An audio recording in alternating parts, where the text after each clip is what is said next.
estamos na lição número 2, as adversidades geram oportunidades. O textual da lição diz: e o Senhor estava com José, e foi varão próspero, e estava na casa de seu senhor egípcio. Está em Gênesis 39, verso 2. A verdade aplicada dessa lição diz: uma íntima comunhão com Deus faz a diferença no enfrentamento das crises desta vida. Os objetivos da lição, primeiro é expor que as crises nos tornam mais fortes. O segundo é destacar que a bondade de Deus sempre nos alcança. E o terceiro é mostrar que nada pode nos separar do amor de Deus. Os textos de referência estão em Gênesis 37, versos 19, 20, 23, 24 e 28. Diz assim a palavra do Senhor: e disseram uns aos outros: eis, lá vem o sonhador mor. Vinde, pois, agora e matemo-lo, e lancemo-lo numa dessas covas, e diremos: uma besta fera o comeu, e veremos que será dos seus sonhos. E aconteceu que, chegando José aos seus irmãos, tiraram a José e a sua túnica, a túnica de várias cores que trazia, e tomaram-no e lançaram-no na cova, porém a cova estava vazia, não havia água nela. Passando, pois, os mercadores midianitas, tiraram e alçaram a José da cova, e venderam José por 20 moedas de prata aos ismaelitas, os quais levaram José ao Egito. Amém? Nós vamos fazer uma oração neste momento para que o Senhor nos ajude, esteja conosco na administração dessa aula, possa alcançar também a sua vida, em nome de Jesus. Feche seus olhos, oremos. Pai, em nome de Jesus, o teu amado Filho, mais uma vez estamos na tua presença, mais uma manhã na tua casa, para aprendermos a tua palavra, Senhor. Pedimos a tua direção, a tua inspiração nessa manhã, Senhor. Fala conosco, ensina-nos a tua vontade, através da tua santa e bendita palavra. Em nome de Jesus nós oramos e crendo te agradecemos. Amém e amém. Pode se assentar, queridos irmãos. Hoje nós estamos na lição número 2. Na primeira aula nós aprendemos aqui sobre prosperando em meio às crises. E hoje nós vamos aprender sobre as adversidades geram oportunidades. Apenas um destaque aqui na verdade aplicada, que diz: uma íntima comunhão com Deus faz a diferença no enfrentamento das crises da vida. Se alguém perguntar para nós qual é a vantagem de que um servo, uma serva de Deus tem em relação a quem não o serve, a vantagem é que quem desfruta de uma íntima comunhão com Deus consegue superar as adversidades com mais facilidade. Não é que o crente, que o salvo em Jesus, não passa por lutas, não passa por tribulações, não passa por provações. Muito pelo contrário. Muitas das vezes o crente, o salvo em Jesus, passa por até mais dificuldades do que aquele que não é salvo. Eu lembro de um testemunho que uma pessoa contou, e ela disse assim: parece que quando eu não servia a Deus, minha vida era mais tranquila. Parece que quando, antes de eu aceitar Jesus, antes de eu ter uma vida separada do mundo, antes de eu abrir mão dos prazeres do mundo, a minha vida era mais tranquila. Só foi eu aceitar Jesus para as coisas começarem a piorar para mim. Isso é uma coisa lógica, porque o mundo já é dono do que são seus. O diabo já governa a vida dos que estão lá fora. Agora, quando você entrega a sua vida a Cristo, o diabo vai fazer de tudo para te desestabilizar, para te desanimar, para te fazer parar. A grande vantagem de quem tem a íntima comunhão com Deus é que na hora da crise ele tem a quem recorrer, ele tem a quem clamar. Lembra daquela passagem dos discípulos, quando eles entraram no barquinho, e Jesus já muito cansado pelo dia a dia, pelo cansaço do dia a dia, Jesus ele se reclina, deita-se com a cabeça em uma almofada e ele adormece. E no meio do mar, no meio onde eles estavam, uma grande tempestade se levanta. E aí os discípulos, sem saber o que fazer, eles clamam a Jesus e dizem: mestre, o senhor não está vendo que nós vamos morrer afogados, nós vamos afundar, que o barco vai ser afetado pelas ondas, o barco vai despedaçar, o senhor não está vendo? E Jesus se levanta e diz: homens de pouca fé. E Jesus dá uma ordem ao vento e ao mar, e o vento na hora se aquieta, e o mar na hora se acalma, e diz o texto que houve uma grande bonança. Então, qual a diferença de quem serve a Deus, tem uma íntima comunhão com Deus, e de quem não serve? A diferença é que nós temos a quem clamar. No nosso barco, Jesus está presente. Ele não está longe de nós, Ele está perto de nós. Então, na hora da crise, na hora da dificuldade, nós temos a quem clamar. Se você está passando por momentos assim e você acha que Jesus não está te vendo, acha que Jesus não está te ouvindo, tenha certeza, Ele está no seu barco. Basta você clamar e Ele virá ao seu socorro, em sua direção. A introdução dessa lição diz assim: mesmo vivenciando tantas aflições, José não abriu mão da sua fé e confiança em Deus, que estava com ele a todo momento. Todas as adversidades enfrentadas contribuíram para o cumprimento do plano divino. Olha que interessante isso. Todas as adversidades enfrentadas contribuíram para o cumprimento do plano divino. Nós temos que entender que a vida do crente, a vida do cristão, a vida daquele que é salvo em Jesus, na pessoa bendita de Jesus Cristo, tudo que acontece em sua vida é para o cumprimento do plano divino. Nada do que acontece na vida do salvo é aleatório, aconteceu por acontecer, nada. Tudo que acontece na nossa vida, seja bem ou seja mal, é para o cumprimento do plano divino. Então não murmure pela aprovação, não reclame pela dificuldade. Isso também faz parte do plano divino. Nós vamos aprender isso essa manhã sobre a vida de José, que enfrentou muitas dificuldades, muitas adversidades, mas tudo que aconteceu lá na frente, José disse: eu vim na frente para cumprir o plano de Deus. Ele disse aos seus irmãos, nós vamos ver logo no final dessa lição. Vou pedir aqui a ajuda do irmão Abner, que vai estar lendo aqui juntamente comigo. Eu vou ler só a introdução aqui do tópico 1, a inveja dos irmãos de José. A inveja dos irmãos de José. O que dizer da fidelidade, da exímia postura comportamental de José? Diante da sua postura, o sentimento de inveja foi gerado nos corações de seus irmãos, o que culminou em um plano maligno que o distanciou do amor de seu pai e do aconchego do seu lar. Amém? O tópico 1, a crise na família. Bi, você está mais perto aqui, por favor? Para que você... Essa cadeira da frente já dá. Para você, quando você falar, possa captar bem o áudio. A crise na família. A postura de José no seio familiar, a preferência de Jacó e os sonhos que contava a família chamou a atenção de seus irmãos. Sofrer nas mãos de estranhos dói, mas nas mãos de irmãos dói profundamente. Afinal, quem não tem problemas na família? Na família de Jacó tinha inveja, mentira, traição, engano, ciúme e etc. As maiores brigas familiares e até mesmo crimes passionais são movidos por sentimentos dessa natureza. Jacó cometeu o erro de apreciar um filho mais do que os outros, e isso trouxe sérios problemas para a sua família. Meus amados irmãos, é utopia, ou seja, é algo que só existe na imaginação humana, acreditar que existe uma família perfeita. Isso não existe. Mesmo a família do crente, do cristão, temos as dificuldades, temos as adversidades, temos lutas e temos problemas. Não existe família perfeita.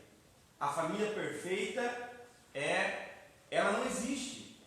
Na família de Jacó, que é um dos heróis da fé, um grande patriarca, um dos pais da nação de Israel, também havia problemas. Alguns problemas gerados pelo próprio Jacó, José começou a ter problemas com seus irmãos ao perceber que Jacó preferenciava ou dava preferência a José. Isso despertou um sentimento de inveja no coração dos seus irmãos. Então, toda a família tem problema, irmãos.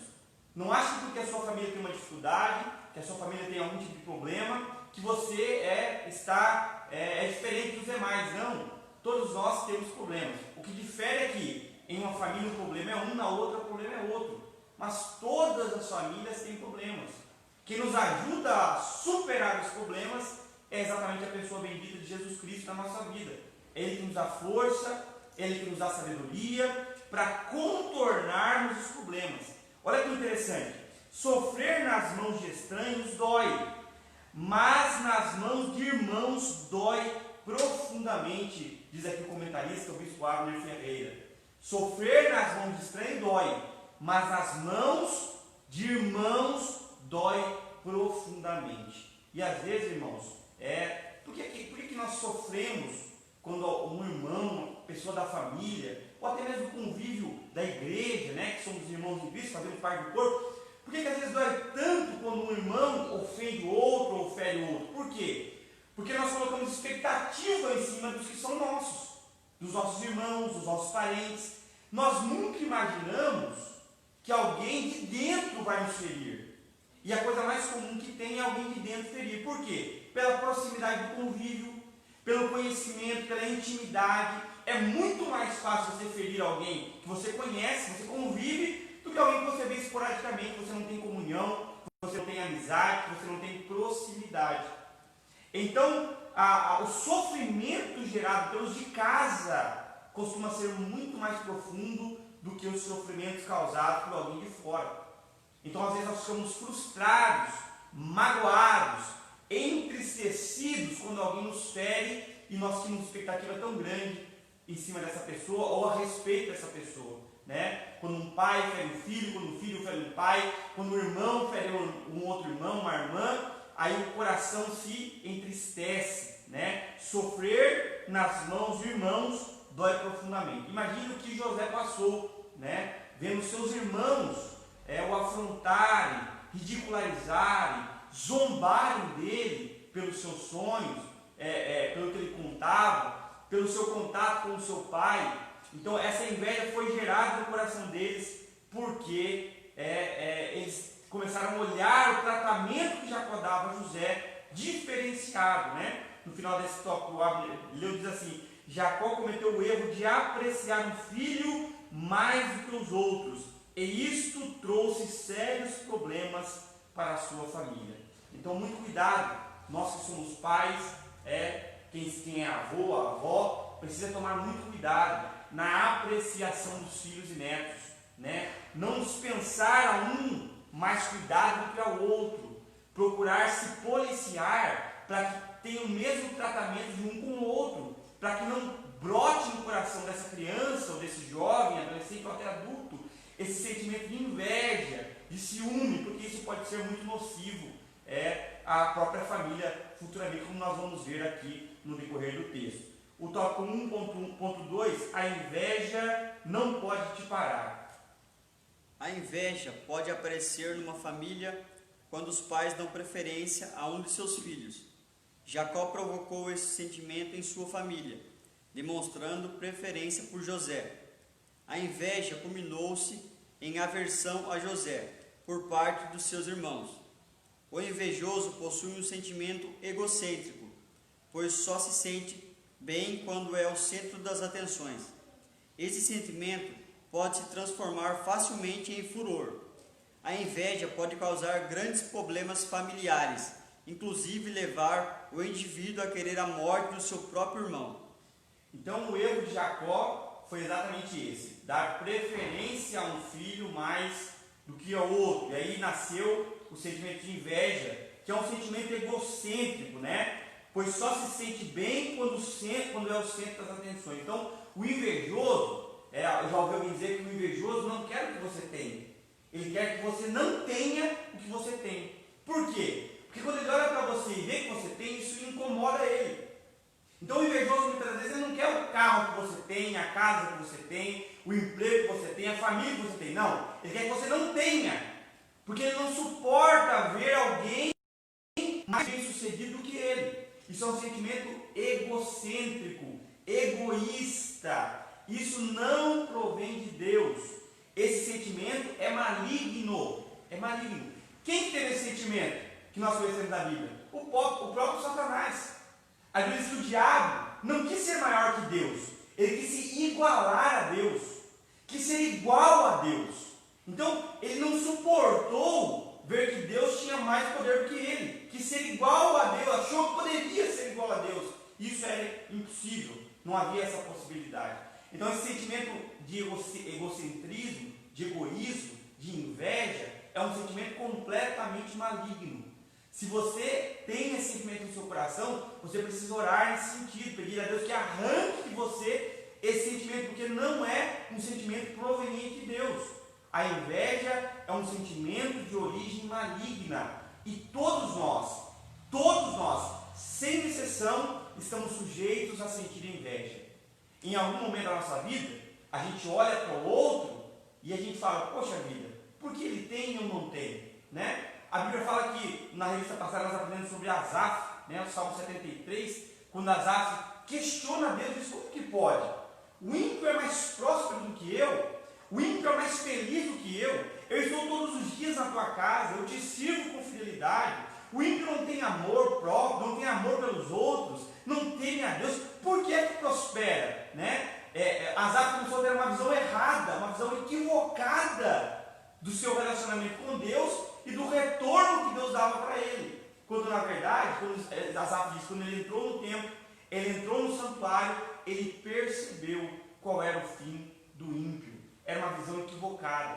Então nós não devemos ter esse sentimento de inveja, né? Nem dos que estão fora, nem dos que estão dentro, e muito menos dos que estão fora. Muito menos dos que estão fora. Então Jacó cometeu esse equívoco de dar preferência a um dos filhos e gerou esse sentimento de inveja, que trouxe uma grande dificuldade para a sua família. 1 e 3, seus adversários irão tentar te fazer parar. Não é novidade que quando uma pessoa busca aprofundar seu relacionamento com Deus e desfruta de suas bênçãos, surge a possibilidade de ser alvo de inveja.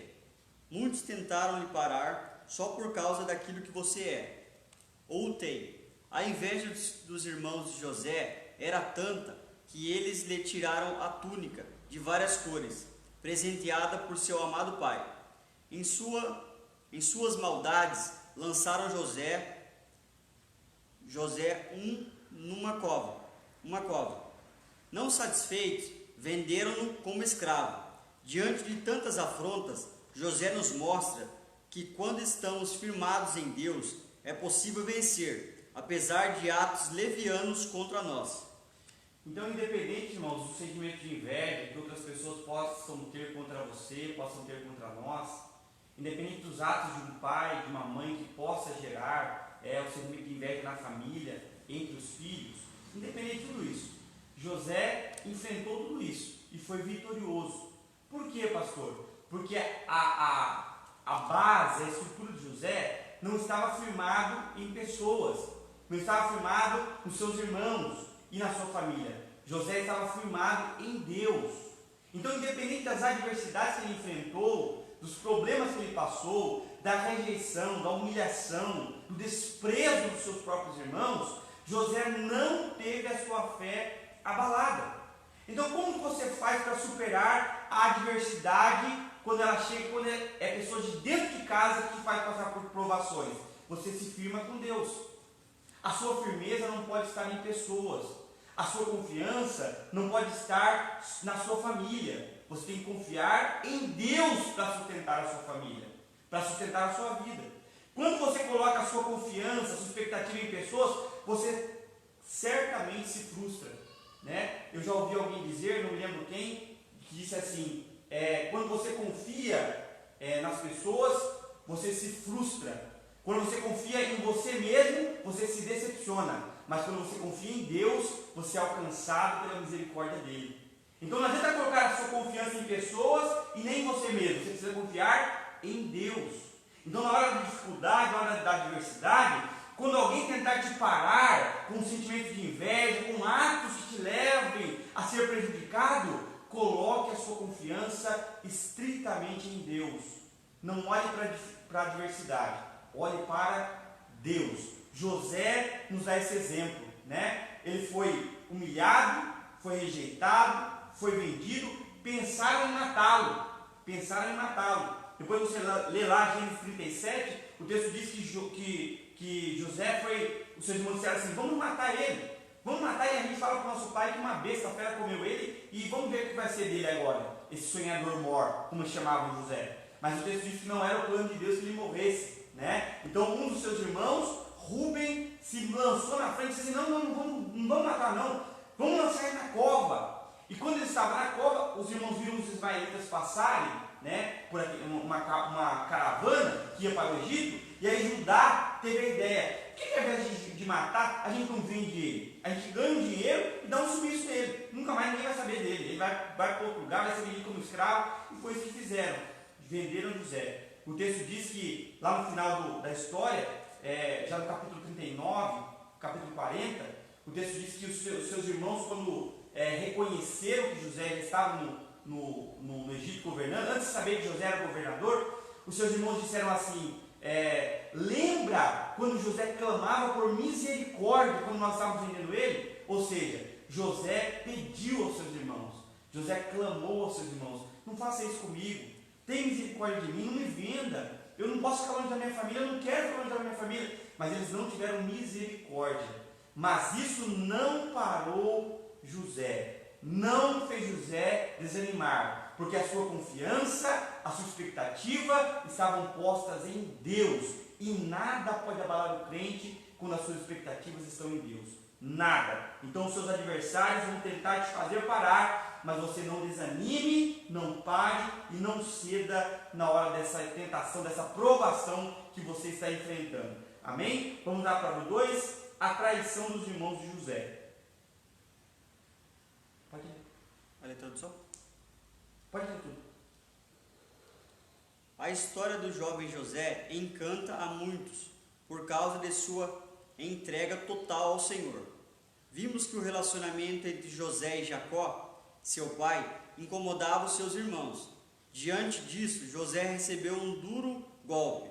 Foi tirado do seio da família, indo parar em uma terra estrangeira, o qual lhe acarretaria crises profundas. Pode continuar. A primeira crise, afastado de quem amava.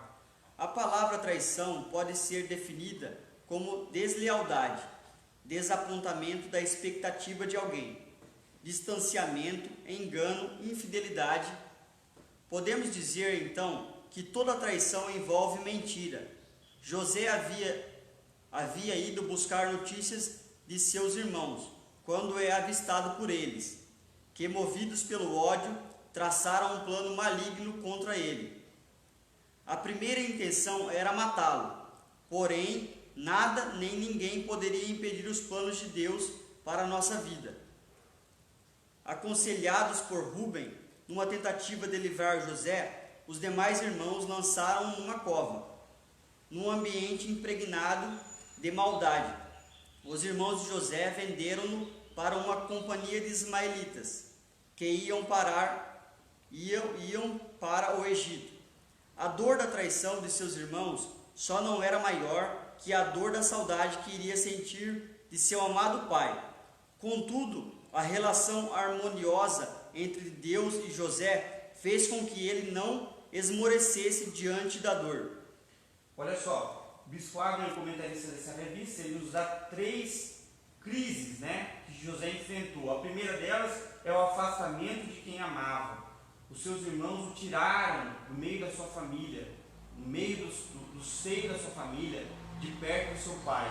A Bíblia diz que José amava Jacó, seu pai, e o seu pai amava José. Ou seja, José foi privado de desfrutar da companhia, do amor do seu pai, do amor da sua família, do cuidado do seu pai, por causa da inveja dos seus irmãos. Então a primeira crise que José enfrentou foi essa, o afastamento da família. Muitas das vezes, irmãos, nós vemos que pessoas são obrigadas a deixar o seio familiar, às vezes por motivo de trabalho, às vezes por motivo de um relacionamento conflituoso, e essa pessoa é privada do convívio com os pais, do convívio com a família, às vezes. Isso pode gerar sentimentos muito terríveis para essa pessoa, principalmente quando ela se vê obrigada a fazer. Não é decisão dela, ela se vê obrigada a tomar aquela decisão. Isso pode gerar problemas futuros, problemas emocionais, psicológicos, que vão refletir lá na frente. Porém, com José foi diferente. José passou por essa crise do afastamento familiar e teve êxito na sua vida. Mais uma vez, lembrando, olha só o que diz o texto aqui, ó. A dor da traição de seus irmãos só não era maior que a dor da saudade que ia sentir de seu amado pai. Contudo, a relação harmoniosa entre Deus e José fez com que ele não esmorecesse diante da dor. Como José conseguiu, irmãos, passar por tamanha traição dos seus irmãos, de vendê-lo como um escravo, um moço que foi criado em liberdade, que desfrutava do carinho, do cuidado do pai, do amor até extremo do pai, demonstrado de forma extrema em relação aos outros filhos, de repente é vendido como escravo. Como que pode José não ter um sentimento de raiva, de aversão, de rechaçar aquela atitude dos irmãos? Como pode? Simples, o relacionamento harmonioso entre Deus e José. José tinha uma íntima comunhão com Deus. Pastor, como eu faço para superar uma adversidade na minha família, uma dificuldade de relacionamento? Como eu faço? A receita é só essa, a dica é só essa, o conselho é só esse: tenha uma íntima comunhão com Deus, viva intensamente a comunhão com Deus. Todas as adversidades são superadas quando nós temos uma íntima comunhão com Deus, o nosso Pai. Então essa é a receita que José usou, para enfrentar essa dor, essa dificuldade tão grande que ele havia de passar. Imagine, irmão, o sofrimento de José ao chegar no Egito, e ser tratado como um escravo, ser tratado como um objeto, como um produto, como era comum naquela época. Ser vendido, ser deixado, não saber o que seu pai estava pensando dele. Imagina, irmão, José passou muitos anos sem saber se o seu pai sabia que ele estava vivo. José não sabia o que seus irmãos haviam falado para o seu pai. Se ele tinha morrido, se ele tinha sumido, se ele tinha ido embora. José não sabia. Então José teve esse sentimento de incerteza, de saber: será que meu pai sabe que eu estou aqui? Será que meu pai lembra-se de mim? Como será que deve estar a minha família? José passou por todas essas dificuldades, mas nada disso o fez parar, porque ele tinha uma íntima comunhão com Deus. A segunda crise que José passou, ele foi acusado injustamente. Pode ler, Abner, por favor? Os comerciantes ismaelitas levaram José juntamente com outros escravos para ser vendido aos egípcios.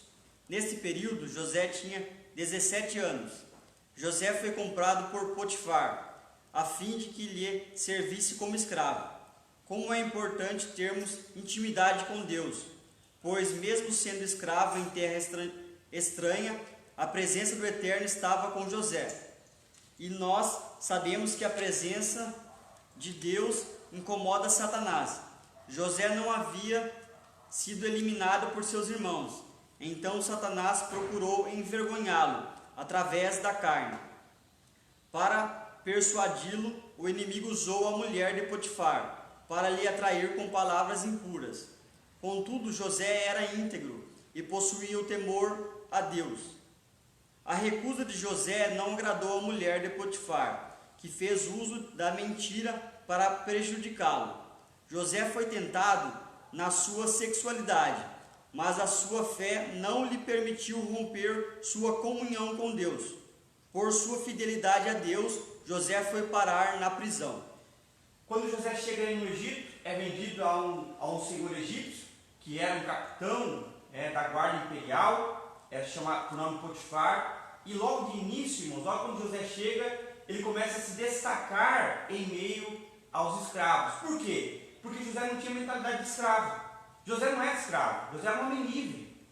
E mesmo sendo tratado como escravo, José jamais deixou que o pensamento, que o sentimento de escravidão o prendesse. Se José tivesse ficado com raiva dos irmãos, tivesse ficado com ódio dos irmãos, tivesse alimentado ira dos seus irmãos, José jamais iria se destacar onde ele estava. Mas José não tinha um coração inclinado à maldade. Pelo contrário, a sua íntima comunhão com Deus fazia com que ele sempre tomasse a decisão correta, não deixando que a amargura, que a tristeza, que a angústia, que o ódio dominasse o seu coração. Então José estava como escravo, mas ele não era escravo. Na sua mente José era um homem livre, sempre foi um homem livre. Então quando José estava no meio dos escravos, rapidamente se destacou, porque ele não pensava como escravo. Todo escravo pensa como escravo. Então ele age como escravo, ele obedece como escravo, ele faz tudo como escravo. Mas José não era escravo. Então José fazia as coisas além do que pediam. E rapidamente Potifar percebeu: esse rapaz é diferente. Eu vou dar responsabilidades para ele e vou ver como ele se sai. E toda a responsabilidade que o Potifar colocava na mão de José, ele prosperava. Tudo que ele fazia bem feito e prosperava. Potifar falou: quer saber? Vou colocar a minha casa na mão desse rapaz. E foi isso que ele fez. E o texto diz que tudo que Potifar tinha começou a prosperar. Potifar disse: José, vende o que você quiser, compra o que você quiser. A partir de agora, ó, eu só sei o que eu quero comer. Só sei sobre o que eu vou comer. O resto, você comenda tudo. Faz tudo do jeito que você achar melhor. E a Bíblia diz que a casa de Potifar prosperava. Então José chegou como escravo, mas já não era mais um escravo. Era um servo de confiança de Potifar. Desfrutava da confiança do seu patrão. Olha que coisa interessante. Somente um coração que tem intimidade com Deus consegue sobreviver a tamanha crise e ainda se manter fiel e em fidelidade. Mas tem um porém. A fidelidade de José o levou à prisão. Olha que interessante isso. Nós temos na nossa mente que a nossa fidelidade a Deus só vai nos trazer coisas boas, né? Nós temos em mente que ser fiel a Deus só vai nos trazer benefícios, quando na verdade, irmãos, muitas das vezes, a nossa fidelidade a Deus e aos princípios da palavra de Deus pode nos levar a sofrer dores terríveis. José foi injustiçado, José foi acusado injustamente, e essa é exatamente a segunda crise que o comentarista Bispo Abner fala. Ele foi acusado injustamente. A mulher de Potifar colocou os olhos nele, o chantageou, o seduziu, por muitas vezes o texto. Não foi uma única vez. A mulher de Potifar tentava seduzi-lo diariamente. Até que um dia ela, percebendo que não tinha nenhum servo próximo, ela agarrou José. E José disse: eu não posso fazer isso. Eu não posso trair a confiança do meu Senhor e do meu Deus. Jamais eu posso fazer isso. E José foge, corre, e a mulher de Potifar o acusa injustamente. O resultado foi que José foi parar na prisão. Preste atenção nisso, nesse comentário aqui da revista do professor, feito por Charles Swindoll. Olha o que ele diz. José disse não. Ele resistiu às palavras sedutoras daquela mulher. Fitou-a firmemente, determinado a não ceder. Como pode ser isso? As razões são duas. Primeiro, sua lealdade ao seu senhor Potifar. Olha o que ele diz. Ele disse à mulher: o meu senhor Potifar confia em mim. Ele me deu responsabilidade sobre tudo que possui. A única coisa que não me pertence é você, sua mulher. Jamais poderia trair a confiança dele. José não se guiava por regras, se guiava por princípios. Eu sempre digo isso. Pessoas que se guiam por regras, quando tiverem a oportunidade de pecar, quando tiverem a oportunidade de desobedecer, vão desobedecer. Por quê? Porque não se baseia por princípio. José estava longe da casa do seu pai, em uma terra estranha. Talvez pensasse: será que alguém aqui conhece o Deus verdadeiro? Ele não se interessava se alguém conhecesse. Ele conhecia o Deus verdadeiro e tinha uma íntima comunhão com ele. Então José disse: eu não posso trair a confiança do meu senhor, do meu chefe, do meu patrão. Isso é princípio.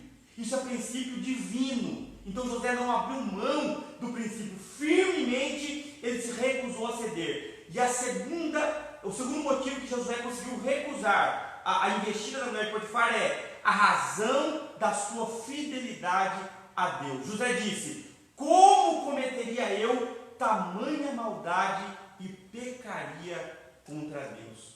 Além de ter de não querer trair a confiança do seu patrão, do seu dono, do seu amo, José também não quis trair a confiança de Deus. Não quis contrariar a vontade de Deus. Não quis pecar contra Deus. Olha só que princípio maravilhoso que esse moço tinha.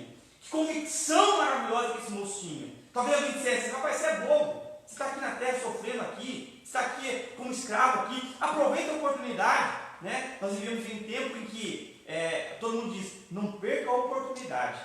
Nem sempre as oportunidades são a vontade de Deus para nós. Nem sempre.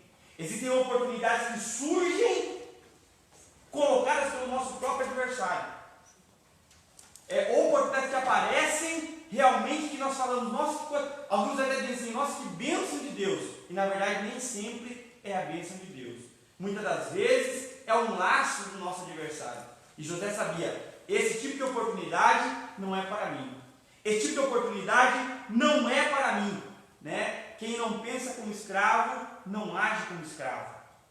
Quem não pensa como escravo, não toma as atitudes de escravo. José poderia ter dito assim, bom, ela é minha senhora, ela está mandando me deitar com ela, eu vou obedecer, eu sou escravo. Mas José não pensava como escravo.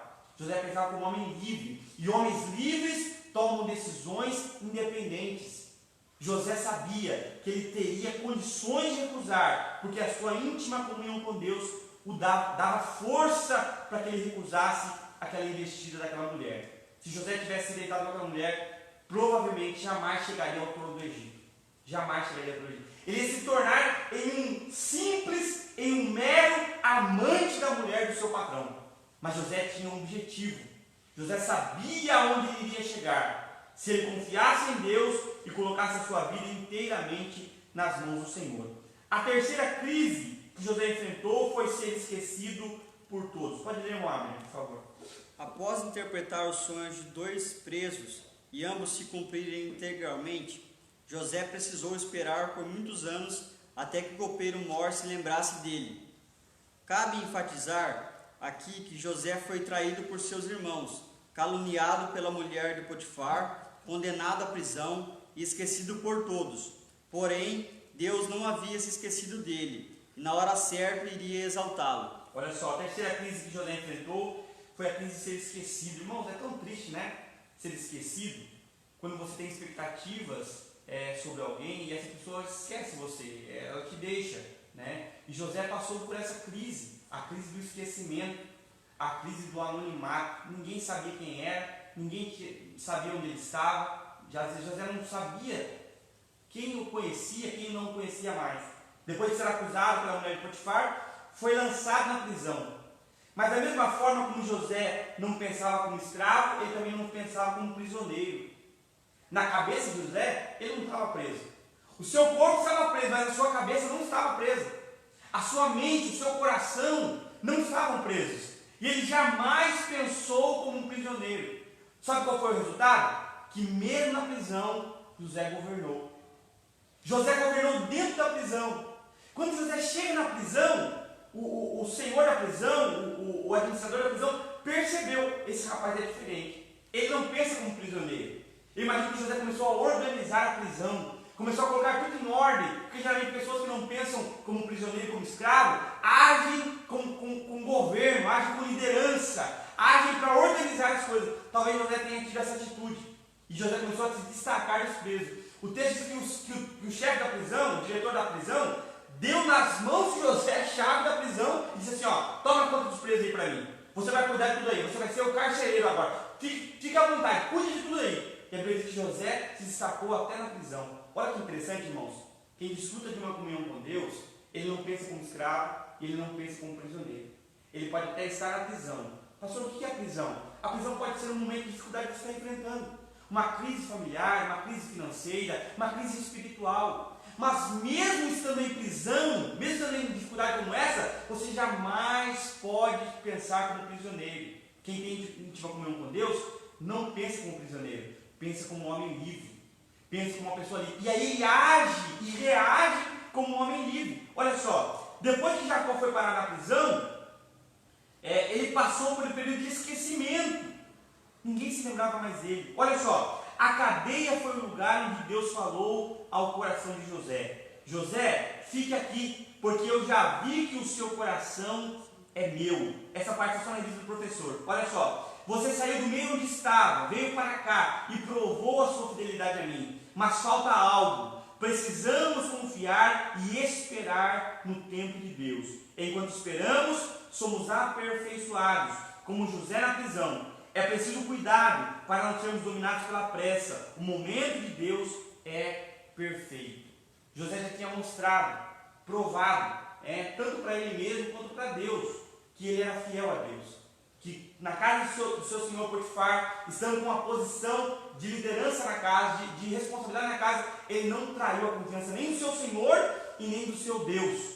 Ele foi fiel, e a sua fidelidade, por causa de uma calúnia, o levou à prisão. Na prisão, José se destacou porque não pensava como prisioneiro. E mesmo sendo condenado injustamente, José não deixou que a amargura invadisse seu coração. Irmãos, um dos grandes desafios que nós temos todos os dias é quando somos caluniados, somos injustiçados, não ficarmos nos vitimizando. Tem pessoas que se vitimizam por tudo, irmãos. Não pode fazer, ninguém pode fazer uma coisinha para ela, ele já vira vítima. Que ninguém gosta de mim, ninguém olha para mim, sabe, fica se vitimizando. Isso é terrível para o coração do ser humano. Então José não se vitimizou. José não deixou amargura por causa da calúnia que está no seu coração. José disse assim: poxa vida, Deus, eu fui fiel ao Senhor, o Senhor me deixou cair aqui. Olha só, se eu tivesse deitado com a mulher de Potifar, traído a confiança do meu patrão, traído a confiança do meu Deus, pecado contra o meu Deus, talvez eu não estivesse aqui. José não pensou assim. José entendia que tudo na vida dele era o plano de Deus. Como eu faço para saber que tudo é o plano de Deus? Simples, nós estamos dizendo isso desde o início da lição.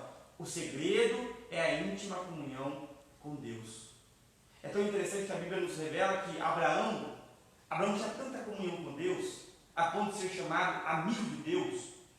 E Deus chegar a dizer assim: faria eu alguma coisa sem falar ao meu amigo Abraão? Olha só, irmãos, não é o presidente da República falando isso, não é o líder da nação falando isso, não, é o próprio Deus, o Criador de todas as coisas. Disse assim: poderia eu fazer alguma coisa sem antes comunicar ao meu amigo Abraão? Olha que coisa linda, isso é comunhão com Deus. Quem tem comunhão com Deus sabe aonde vai chegar. Por quê? Porque o próprio Deus revela no seu coração. José sabia, a prisão era só uma passagem, era só um treinamento, era só um momento. Essa luta que você passa, essa dificuldade que você passa, é só um treinamento, é só um momento, você vai passar por ela. Se você não abrir mão dos princípios de Deus na sua vida, você vai superar essa provação, essa prisão, e você vai sair vitorioso do outro lado. Mesmo sendo esquecido, José não abriu mão da sua comunhão com Deus. José permaneceu firme, né? E é preciso cuidado para não sermos dominados pela pressa. Irmãos, nós somos muito apressados. Nós entramos na dificuldade querendo sair rapidinho. A gente ora de manhã, quer receber a bênção à tarde para contar o soninho à noite. E nem sempre é assim. Nem sempre é assim. Às vezes, irmãos, Deus nos testa, nos prova, nos experimenta. É no tempo, é na paciência. É na paciência. A paciência que nós temos é um tratamento de Deus para nós. O tempo de Deus é um tratamento que Ele está dando para nós. Para quando a gente chegar lá no topo, chegar lá na frente, chegar lá na vitória, a gente valorizar o tempo da nossa dificuldade e valorizar o ato de Deus sobre a nossa vida. Último tópico: fé em meio às injustiças. José tinha a presença de Deus sobre a sua vida. Observamos isso nas relações do Espírito Santo ao longo de sua trajetória, através dos sonhos mostrando o que havia projetado para José no futuro. O segredo da vitória de José foi o seu relacionamento com Deus. Vamos lá, 3.1. Quando honramos a Deus, somos por Ele honrados. Assim como José, se nossa fé estiver no Senhor, caminharemos em direção à vitória. José passou anos na prisão, sem resposta, por tamanho sofrimento. Nunca é demais lembrar que Deus envia 2 presos que serviam diretamente ao rei, para cumprir o plano que tinha na vida de José, o copeiro Mor e o padeiro Mor, que estavam sob sua responsabilidade. Tiveram sonhos. Eles contam os sonhos a José, que os interpreta. Após ajuda, José solicita ao copeiro que faça menção dele ao faraó. Mas o copeiro Mor esqueceu-se de José. Como é ruim a ingratidão! Então o faraó tem um sonho e ninguém consegue interpretá-lo. Deus faz com que o copeiro Mor traga à memória a pessoa de José e prontamente diz ao faraó que conhece um homem que poderia interpretar o sonho. Na presença do rei, José interpreta o sonho do faraó. Maravilhado, ele torna José governador do Egito. Olha só, quando honramos a Deus, somos honrados por Ele. Então não importa o tempo que passar a sua luta, a sua dificuldade, a sua provação, não deixe de honrar a Deus na hora da dificuldade. Porque quando você honra a Deus com os seus atos, com as suas atitudes, com as suas ações, Deus jamais vai deixar de honrar você. Passe o tempo que passar, aconteça o que acontecer, no momento certo, Deus vai mostrar para você como Ele é fiel a quem é fiel a Ele, a quem não abandona na hora da provação. Tem pessoas, irmãos, que por qualquer coisa abandona a fé, abandona Deus. Ah, é muita luta, pastor, é muita dificuldade. Eu já falei aqui no início da aula, pessoas falam assim, quando eu não era crente parece que eu tinha menos luta. É lógico, irmão, você estava na mão do diabo.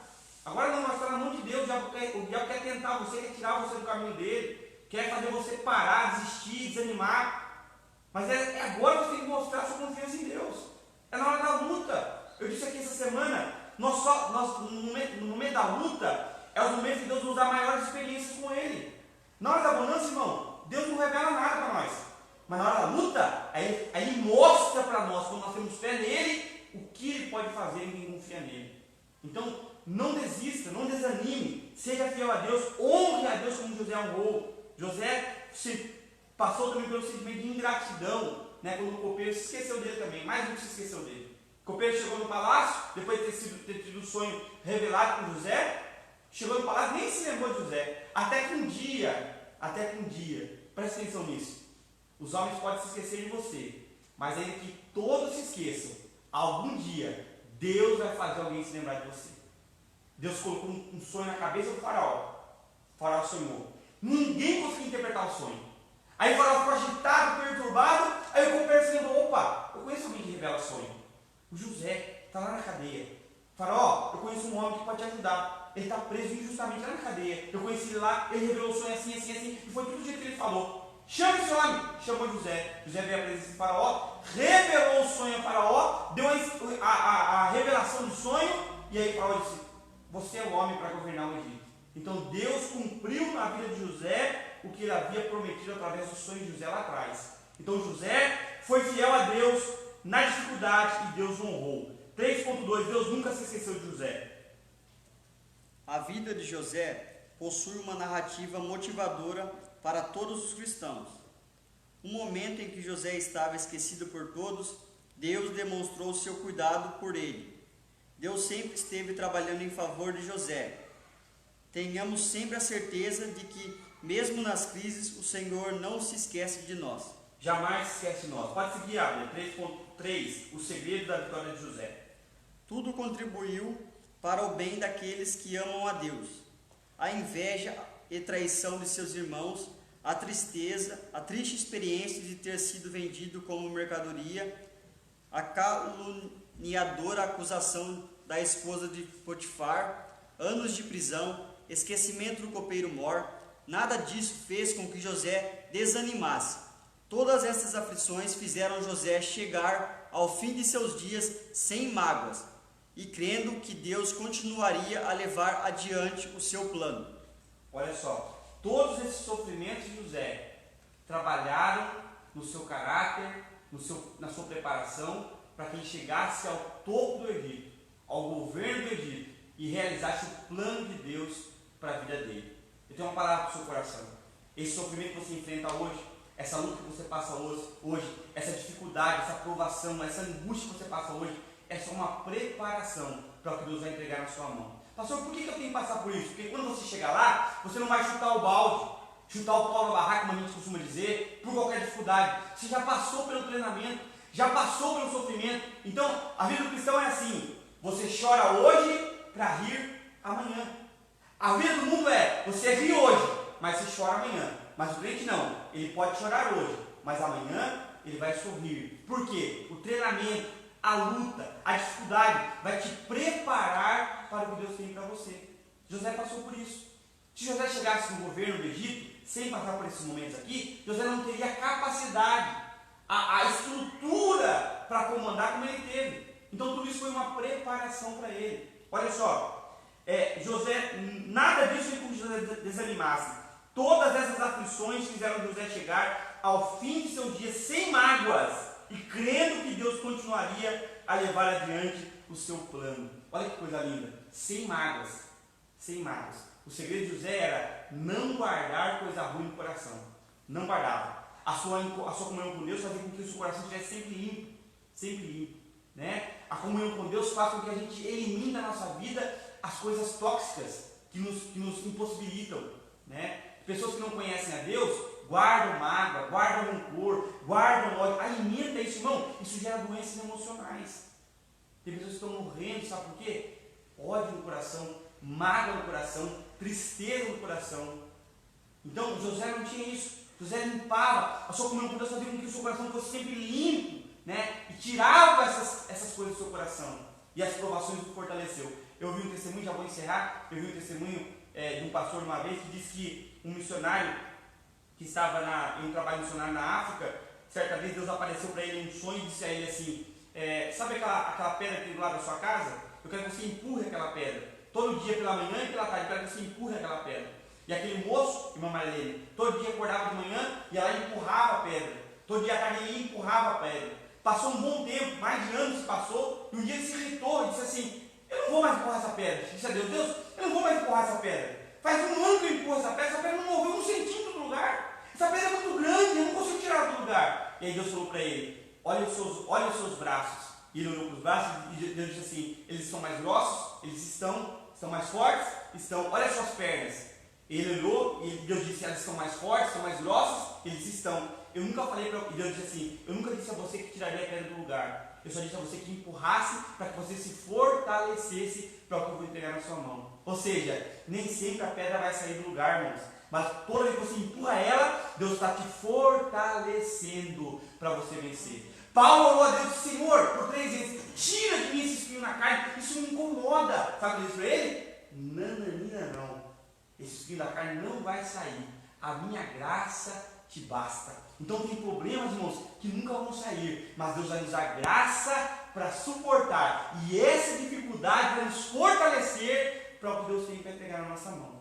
Amém? A conclusão diz assim, as Santas Escrituras descrevem que, com todo zelo, que mesmo José sendo traído, vendido, injustiçado, aprisionado, esquecido, ele nunca renunciou à sua fé no Senhor. E após ser exaltado no Egito, não se esqueceu do plano divino. Um grande desafio que nós temos também, irmãos, é quando nós chegamos no topo, não nos esquecer do plano de Deus. José poderia, quando ele chegou no topo, dizer assim, quer saber? Quando seus irmãos chegarem, você quer saber? Seus miseráveis, vocês me venderam, vocês quase me mataram, né? Eu quero que vocês morram. Não era esse o plano de Deus. Deus tinha um plano com a família de Jacó. A família de Jacó era a nação de Israel que estava se formando. Deus tinha que salvar aquele povo para que o povo se tornasse uma grande nação. Então José disse assim, não, eu não tenho mágoa no coração. Quando os irmãozinhos dele chegou e ajoelhou diante dele, disse assim, Deus me mandou antes de vocês, para salvar vocês. Já era o plano de Deus. Se vocês fizeram mal para mim, não fizeram mal nada. Tudo isso era o plano de Deus. Vocês só me adiantaram, só me jogaram para frente. Olha que sentimento, que pensamento.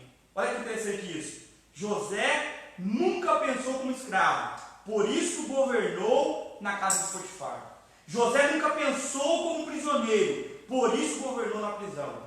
José nunca pensou como os outros ou como seus irmãos, por isso governou no Egito.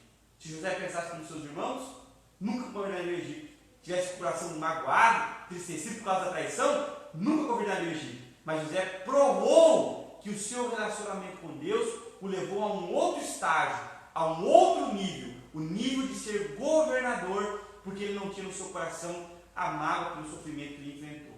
Amém? Que Deus nos ajude, irmãos, que Deus nos ajude a seguir o exemplo desse grande herói da fé que foi José. Né? Esse homem cheio da presença de Deus, que tinha convicção da sua fé no Senhor, que não deixou que nada tirasse dele a sua convicção. Isso é maravilhoso, isso é um grande exemplo para todos nós. Amém? A próxima lição será a lição número 3. Diante do caos iminente, Deus nos concede o escape. Amém? Se Deus nos permitir, o próximo domingo será a reunião do Obreiros, mas nós provavelmente faremos a lição durante a semana que vem, essa terceira lição da escola dominical. Fiquemos em pé, irmãos, em nome de Jesus. Nós vamos recolher as ofertas para a escola bíblica dominical. Se você tem a sua oferta, separe agora. Nós vamos ofertar neste momento, para que o Senhor continue abençoando a nossa vida. Abre o pé, por favor.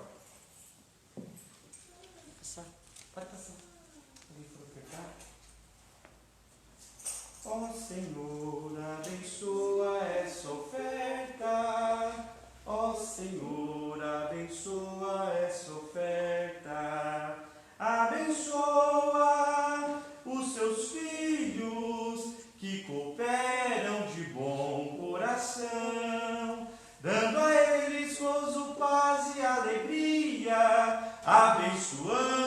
seu pão de cada dia, ó Senhor. Deus abençoe os irmãos que vieram aqui presencialmente, também os irmãos que nos acompanharam nessa manhã na nossa transmissão. Irmã Marisa, irmã Juliane, irmã Monique, irmão Ricardo Marquete, irmã Valquíria, irmão Abner Stefani, irmã Amanda. Deus abençoe a todos os irmãos que acompanharam conosco nessa manhã. Que Deus abençoe a sua vida e a sua família. Levante a sua mão. Senhor Deus e Pai bendito, mais uma vez queremos te dar graças por essa oportunidade que tivemos de aprender um pouquinho mais a tua palavra. Continua conosco, ajuda-nos a guardar esse ensinamento no nosso coração e a praticar a tua palavra. Que sejamos como José, Senhor, que nada faça nos parar, nem a inveja, nem, Senhor, o esquecimento, nem a traição, nada nos desanime, Pai. Que a nossa fé seja convicta no Senhor e que nós estejamos firmes e firmados na tua palavra todos os dias. É o que nós te pedimos e em nome de Jesus agradecemos.